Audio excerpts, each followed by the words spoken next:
Donald Trump had 4 years to do something on the border, and he did nothing. And then right now what we have, in fact, Donald Trump put immigrants in cages. He separated families, worked at the president. Joe Biden has gotten to work, still putting those families back together. Yes. A pathologically dishonest man named Quentin Fulks. He's a deputy something or other in the Biden presidential campaign, and he lies for a living. That's his job. That's what it says on his business card. All right, DEI, because we wouldn't want to leave you with scant information. Kevin talking about DEI and how DEI is a religious cult, the Democrat Party and so on. DEI is the genitive singular of Deus, Deus. Deus is the Latin word for God or deity. And, because I looked that up, it's what we do. And my friend Julie straightened me out because she's smart on these things. DEI doesn't mean God per se, but of God. It's the possessive, as in Angus Dea, right? And which means Lamb of God. See? So I hope that helped. And thank you, Julie. And food soon for Julie and I. All right, and also I must get to the mailbag, which I once again failed to do yesterday. And I have only so much time with all the crazy they give me. Speaking of the crazy they give me, let's go to this Democrat. Thank you, Julie. Let's go to this crazy Democrat who's a radical and an extremist and not much of a linguist. Jasmine Crockett is her name. She is a Democrat from the state of Texas. How she was elected in the state of Texas, no one will ever know. But she's a radical. And yesterday on Capitol Hill, she was going off on a jag. She doesn't like Republicans. Would that be fair to say? And the Democrats, you may have noticed, there was a mother and 2 children that died trying to cross illegally into the United States several days ago. And the Democrats and the media care very deeply about these 3 individuals who died. The thousands, literally thousands of people that have died trying to get into the United States since Joe Biden rang the dinner bell on Inauguration Day, they could care less about. Because, as the old Stalinist saying goes, a single death is a tragedy, a million deaths are a statistic. And to the left, because Stalin was a man of the left, Joe Biden is the man of the left, that doesn't mean he's Stalin, and he doesn't know who Stalin is anymore either. But never mind that. It is a classic demonstration of, a single death is a tragedy, a million deaths are a statistic. They've seized on, the Democrats have, these 3 deaths, tragic as they are, because they believe it serves their political interests to pretend to care about these 3 deaths while ignoring thousands of deaths, because they didn't see an opportunity to use those deaths to their political advantage. So let's go to Congresswoman Jasmine Crockett, Democrat, Dimwit, Texas. The fact is, these people died at our border. In Texas, on Friday. We are here today having a hearing, and the pro-life party does not want to talk about the fact that there was basically state-issued or sanctioned death at the Texas border. State-issued sanctioned death at the Texas border. This is a big lie that they're peddling, and the White House was asked about it yesterday by Jackie Heinrich at Fox News, and Cringe lied about it because that's her job. That's what she does. And these 3 people that died at the border are never mind, 3 people shot to death in Chicago on Saturday and 4 more on Sunday, because the Democrats could care less about that. The news media is all over it. What we know about the drownings of 3 Mexican migrants near Eagle Pass, Texas. CNN is very excited about it. Deaths of 3 migrants on U.S.-Mexico border raises tensions between White House and Texas.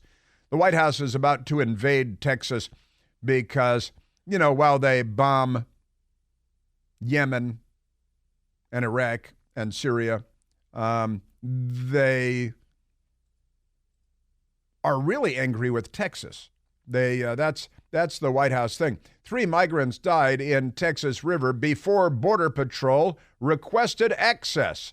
This is the thing, is the White House is lying that Texas is blocking access to the border, and otherwise Border Patrol would have gotten in there and saved these 3 people. They have saved thousands of people since Joe Biden rang the dinner bell and put the bat signal in the sky.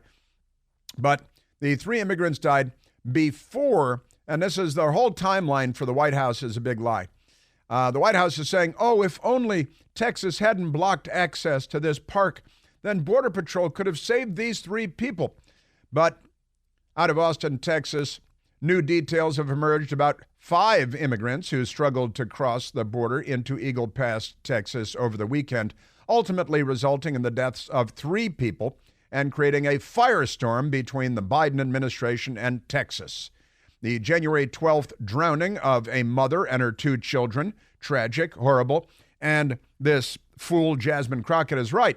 Republicans are the pro-life party. You guys are the anti-life party. So it's a little ironic when you care about 2 kids being killed, but you don't care about 65 million kids dying in the womb. 65 million is an actual number. So the January 12th drowning of the mother and her 2 children, a horrible, tragic story, created a circumstance created by the Biden administration and the Democrats. The federal government and Governor Greg Abbott, Republican, Texas, are in a tizzy now. The White House said the Abbott administration blocked federal agents from responding to emergencies at the border. A new memo that the Biden administration Justice Department filed in the Supreme Court late on Monday.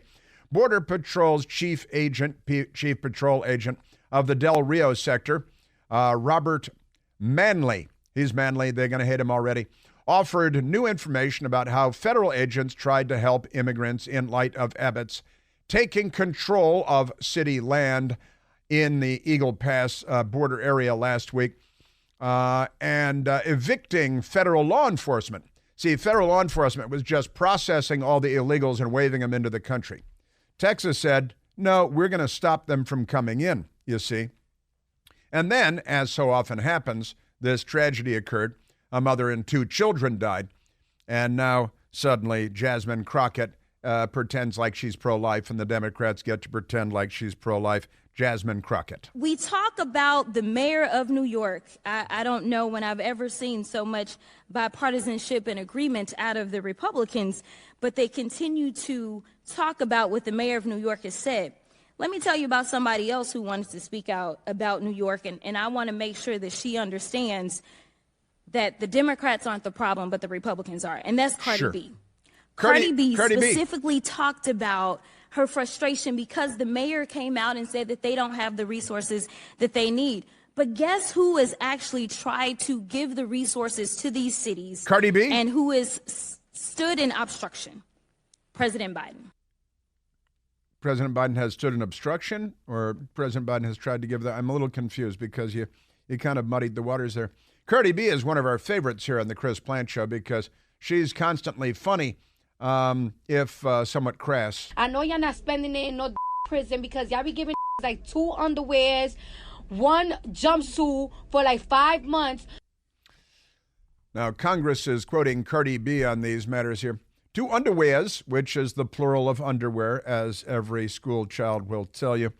Extraordinary stuff. Jasmine Crockett is a member of the House of Representatives. Republicans are yelling that states don't have the tools to help with migrants, but rather than work with Democrats, Republicans are targeting communities of color in Democratic cities like Chicago, New York, and Philadelphia. And while they say that it's about Democrat-run cities, I do want to point out another similarity that they have. These are cities that are run by African Americans. So while I know that they love to pretend as if there are no racial undertones, it is just striking to me that we specifically are going after African American run cities. African American, no, well, they got something else in common. They're sanctuary cities and proudly declared as sanctuary cities. And if you stop having black mayors in these cities, then we can go after white mayors. And then they can be held accountable, which is, and they can't play the race card because they're white. and you're the racist in the conversation, but never mind all that. Pretty extraordinary stuff. Yes, sir. Yeah, so the White House and Texas going back and forth, and White House saying Texas officials blocked the U.S. Border Patrol from attempting to provide emergency assistance. However, new information from Manly revealed that Border Patrol agents were already aware that the three had died an hour before they showed up to the gate seeking admission to the river, and that the federal agents had told the state soldiers, because the National Guard had to be called out, that two more migrants were in distress at the time on the U.S. side of the river and needed help. So there's a timeline here of the response, and everything the Biden White House says is a lie. And now we go back to number 9, right? And so let's go back because there's a lot going on the border there. The Speaker of the House is Mike Johnson, who's kind of on again, off again. But he yesterday had a meeting at the White House along with the big four. The Republican and Democrat leaders of the House and of the Senate met at the White House, and they went out to cameras, and the Lizard King was there, the Chuck Schumer for the Democrats in the Senate.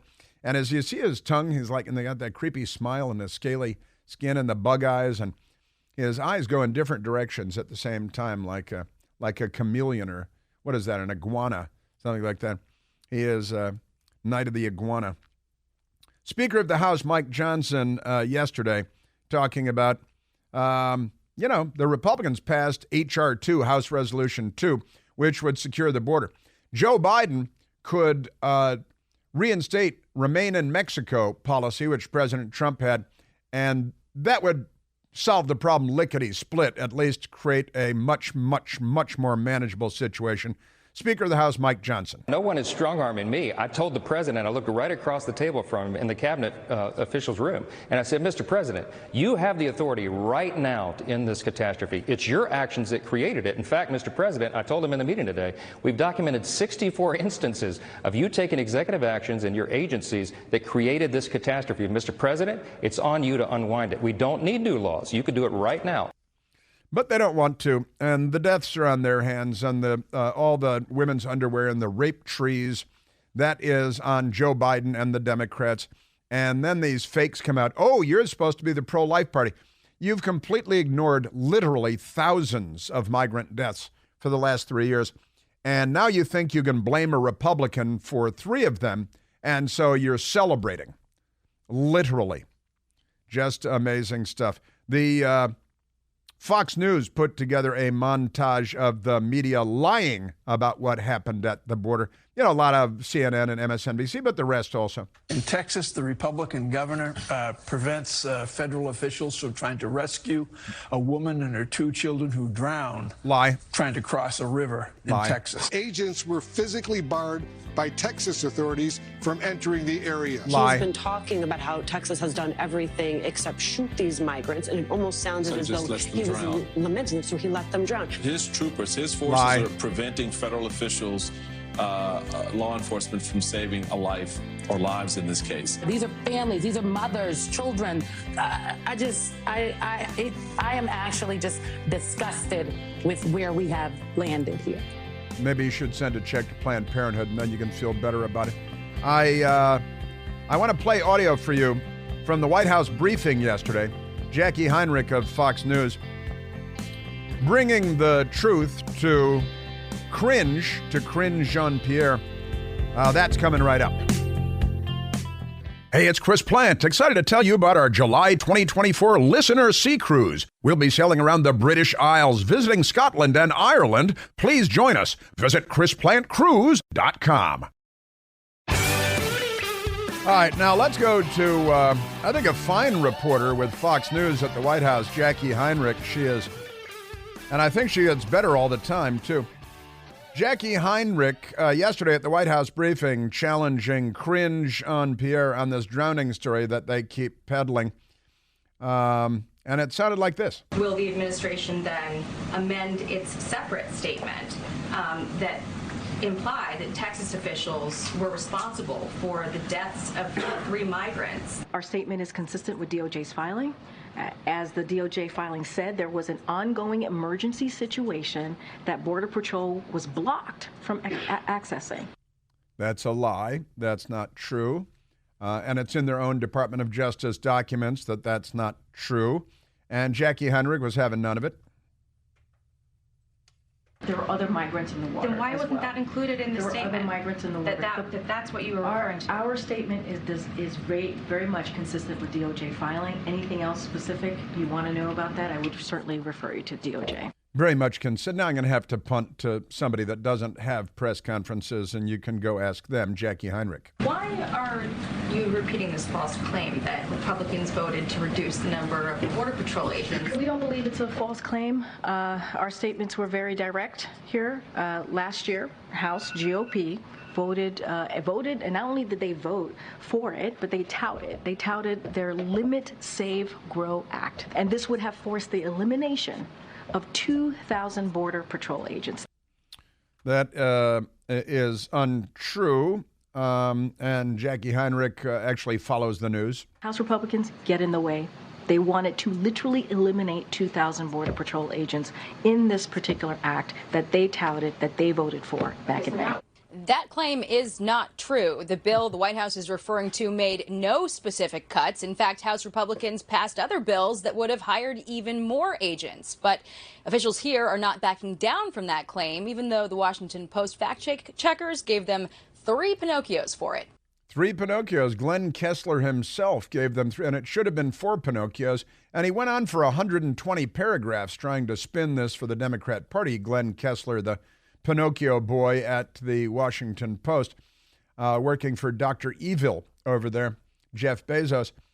They just lie and lie and lie, and it's okay because they know. You notice there was no, remember the Trump administration White House press conferences where the pack of locusts in the White House press corps were shouting each other down to get the angry question to the press secretary, and they all sit there silently looking at their phones, playing Sudoku or something. Do you play Sudoku? Doing whatever that is. And none of them jump in with any follow-up questions. And it's true, the Washington Post gave them 3 Pinocchios. There's no reason it shouldn't have been 4 Pinocchios because it's completely false. But the Washington Post is a Democrat Party front group, and Glenn Kessler is a Democrat Party shill, and that's his role at the Washington Post, along with almost everybody else at the Washington Post. But pay no attention to that. So they lie and they lie and they lie. Just amazing. I've got a Democrat member of Congress for you. I've got more on the border. The sheriff of Cochise County and the mother of a 20-year-old young woman that was murdered by an MS-13 member that should never have been allowed in the country in the first place. I've got that coming up for you. And our government lies to us a lot.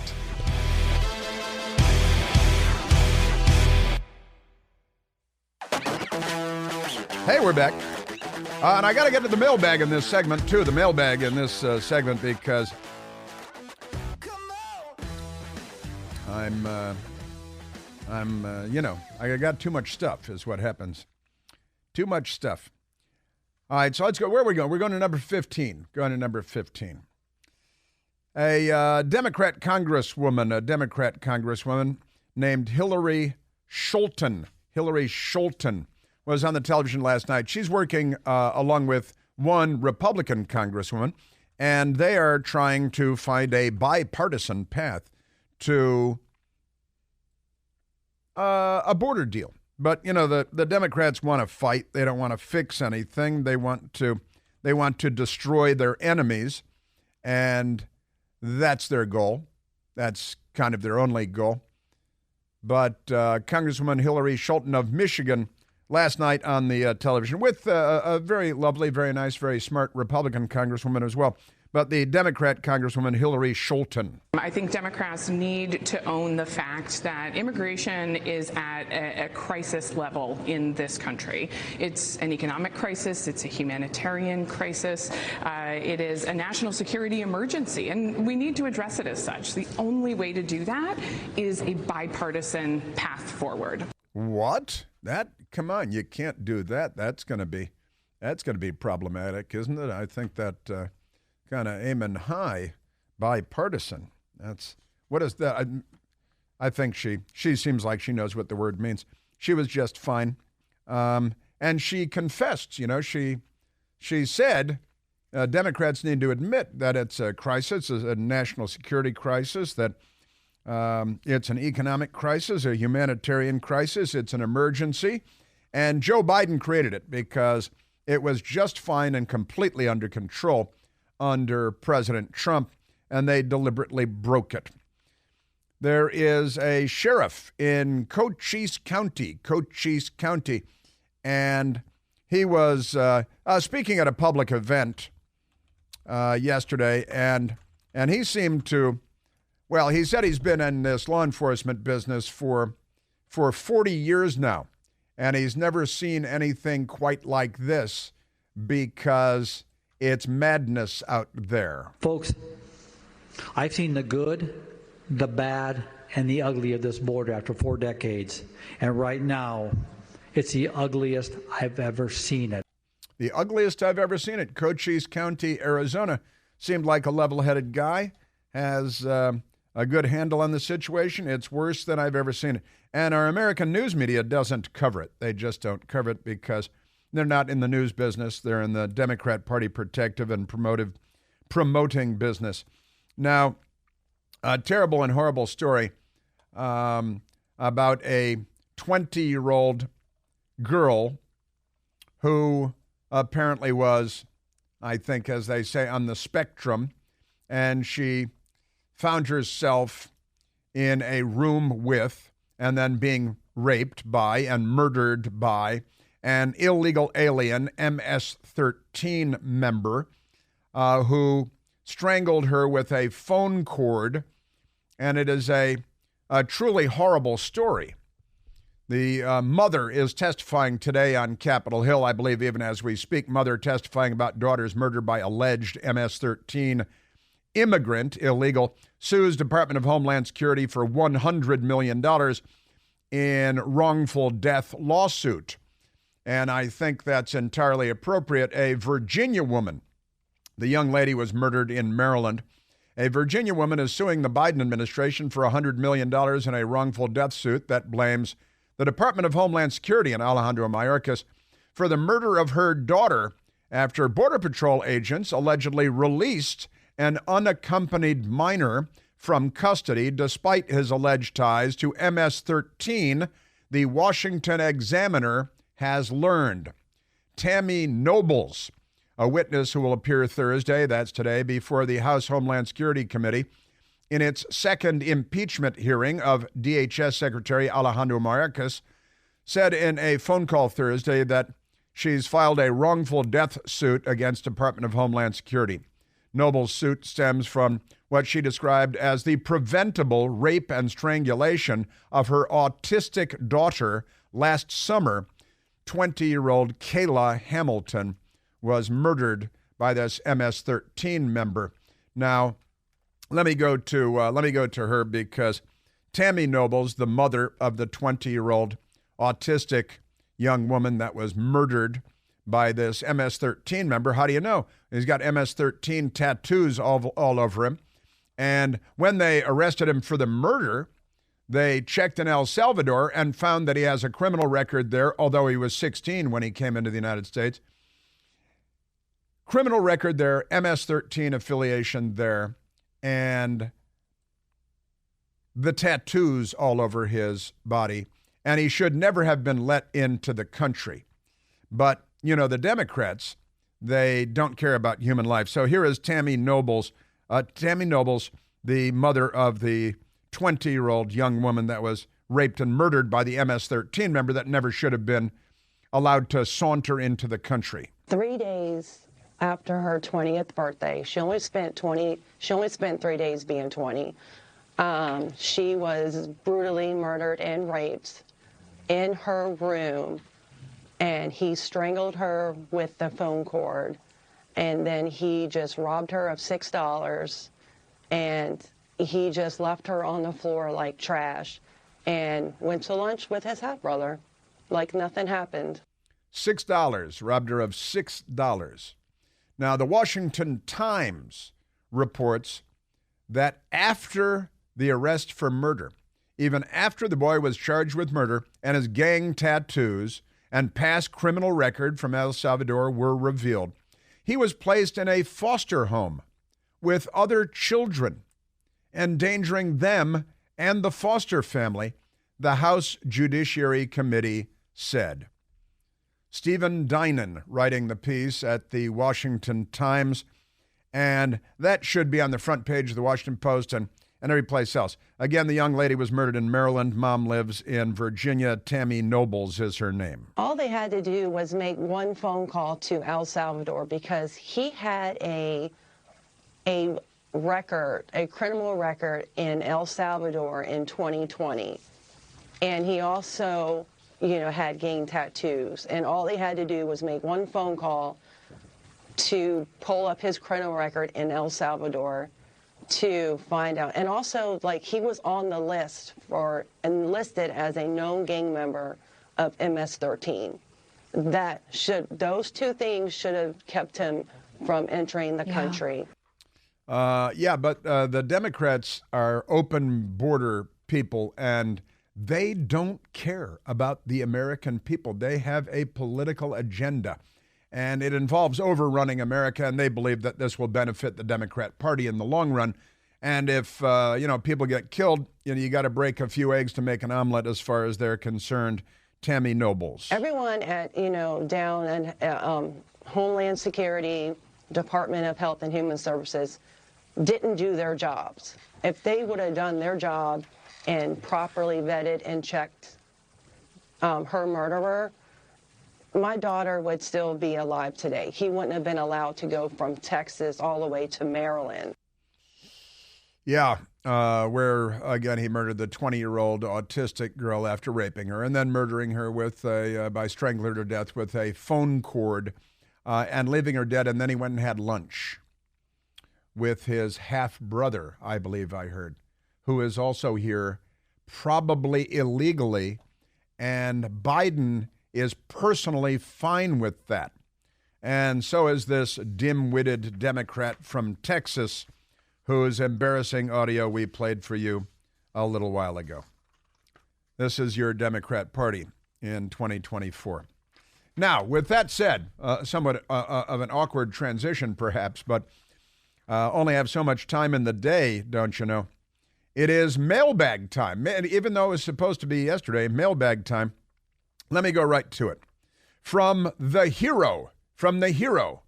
It's important to have a healthy self-image. From the hero, the gentleman that worked on your radio show that had the music inventory that you used in your bumper music that he passed, and that's Mike McKay. What was his name?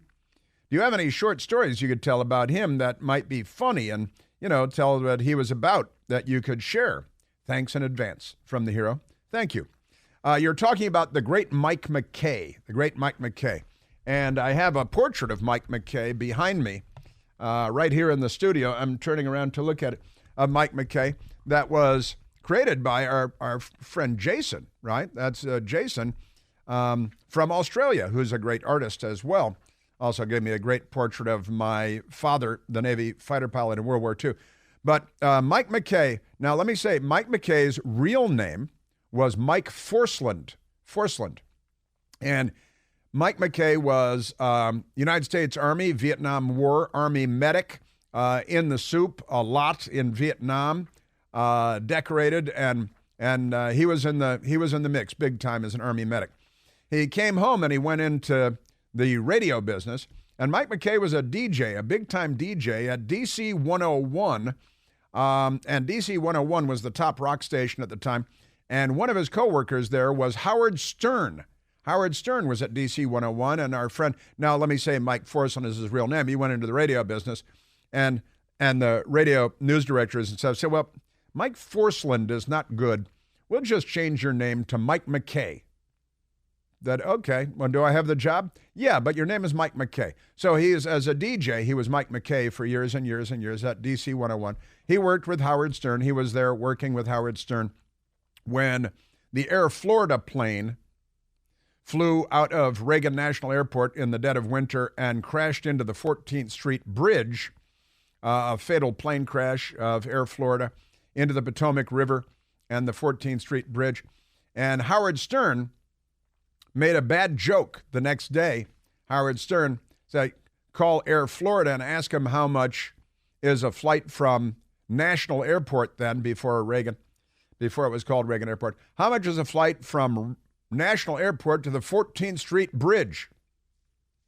Howard Stern was fired very shortly thereafter, but Mike worked with Howard Stern, and he was a great rock and roll DJ for years and years, and that's why the great music beds. And the music we use every day is the Mike McKay Music Library. We have the best music library in all of talk radio, and a lot of people poach from our radio library on other radio shows because, because Mike McKay, the great Mike McKay, created our music beds. People ask me that. They said, when are you going to give this up? Why don't you go out and do something fun, have fun? I said, wait a minute. I'm sitting in front of the best talent in the nation. I said, not only that, I get paid for it. I said, what am I going to do, sit at home for 8 hours and listen to it? When I get a front row seat. So it's a tough decision. This is way too much fun. I haven't worked in the past 30-some years. This is fun. This isn't a job. Yeah, that was Mike McKay. I didn't know Michael was going to whip that out, but there it is, Mike McKay talking about doing the radio show together, and we always had a riot. It was great. Mike McKay's wife was a career Army nurse. Mike McKay's son is an Army major, combat veteran, great American family. The Forceland family, and Mike McKay, his stage name, his stage name. And it used to happen a lot in radio. Me, I'm stuck with Plant. I could be Orteg too, but I have two real last names. Randall Dewey says, how did the founding fathers miss term limits for Congress? How did the founding fathers miss term limits for Congress? It looks like a very appealing idea. Now, I believe that the founding fathers thought that if you were a great representative, that you should come back every 2 years for the House, every 6 years for the Senate, because the people sent you back. I don't think they envisioned the permanent state of so many members of Congress, although maybe they did. And I think they agreed, well, look, if the people of Virginia want to send their representative back to the House every 2 years, then we should allow them to do that. But they might shake their heads today a little bit. Robert Fisher asks, hey, Chris, any luck finding an older soap opera? I talked the other day about how my grandfather, Patrick Henry Barnes, who was in the radio business starting in 1924, 100 years ago, that he has been credited with starting the first soap opera on radio, and I have not been able to find an older soap opera. I haven't spent a lot of time researching it since a couple of days ago, but I have in the past. And is it official that your family has been in the news business longer than any other family in the history of news? I put that question out there, but certainly I can tell you that my grandfather, my mother, my stepfather, my brother, myself, on the air, not just in the business of radio and television, but on the air for 100 years, 1924 until 2024. And I still got to do a little sniffing around, Robert Fisher, but thank you. Liana Nu, why do we allow unelected people to decide the fate of our country? The World Economic Forum, the World Health Organization, the Food and Drug Administration, Centers for Disease Control, for example. At what point and how do we get rid of the tyrants? A great question, and I wrote on the thing, good cue. I wrote to myself, great question. That is an ongoing debate, an ongoing discussion, an ongoing battle. The battle for freedom and liberty and independence, and the battle against the bureaucracy, which is ever expanding and getting more and more involved in our lives every day. The Supreme Court is actually taking up an interesting case on the power of the bureaucracy to regulate rather than follow the law And the Supreme Court, as this is going to be a very important decision on this front, Liana New, I've got to say. Frank X asks, why won't Republicans seize on the opportunity to declare voting day a national holiday? I got to tell you, we've got to do something about the way that the Democrats have corrupted our system of electing people, because 90 days for Election Day is ridiculous. Mail out ballots to buildings where people don't live anymore and people died years ago. That is broken.